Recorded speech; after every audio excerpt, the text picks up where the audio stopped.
Ito ang GMA Regional TV News.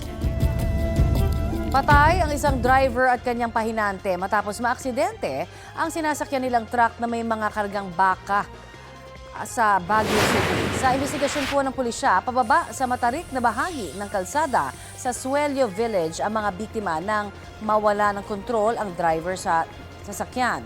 Nabangga po nito ang isang multi-purpose vehicle o MPV, sumalpok sa railings at bumaliktad sa gilid ng kalsada. Sugatan ang kasama nilang binatilyo.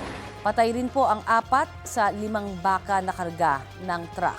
Patuloy ang investigasyon ng mga otoridad.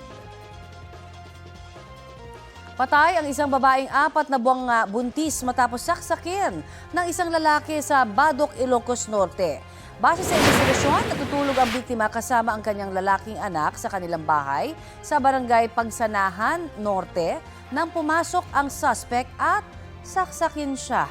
Itinakbo pa sa ospital ang biktima pero idiniklarang dead on arrival. Naaresto ang suspect sa hot pursuit operation. Paliwanag niya hindi niya alam ang nagawa dahil sa kalasingan. Mahaharap siya sa reklamong murder.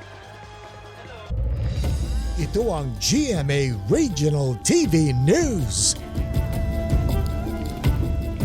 Suspendido ang mga klase sa ilang lugar sa Talaingo, Davao del Norte dahil sa banta ng tribal war. Ayon sa lokal na pamahalaan, kabilang sa mga suspendido ang klase sa ilang lugar sa Barangay Dagohoy at Palma Hill. Pinag-iingat ang mga residente sa ilan pang barangay at kalapit na lungsod.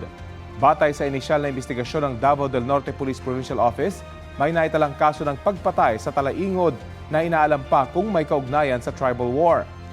Nanawagan naman ang pulisya sa publiko na maging kalmado at sumunod sa batas.